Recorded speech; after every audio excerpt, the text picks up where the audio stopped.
Un nuevo caso de abuso sexual. La víctima es una niña de 13 años. La denuncia fue realizada por la madre, ya que recogió el testimonio de uno de sus hijos, donde responsabilizaba de este hecho al padre biológico.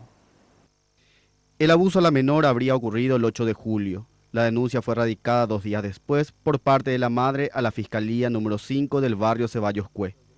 El examen médico de la menor arroja un resultado positivo en el sentido que hay un desgarro a nivel del himen en hora 5, lo cual corrobora la existencia del daño producido en esta menor, y el vínculo de la autoría está relatado por lo que te mencioné, ¿verdad? Por la versión del hermano, la denuncia de la madre y la propia versión dada por la víctima.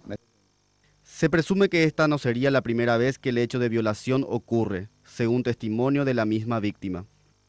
Lo que refiere la madre es que su hija le comentó que tuvieron relaciones sexuales por 3 veces, en 3 ocasiones. Que el padre le forzó a tener relaciones sexuales en 3 ocasiones y que la última vez fue en un baldío en la inmediación del río Paraguay, en el momento que ellos cumplían sus labores porque son vendedores de fruta y hortalizas en la zona. Sobre el presunto autor ya existe una orden de captura.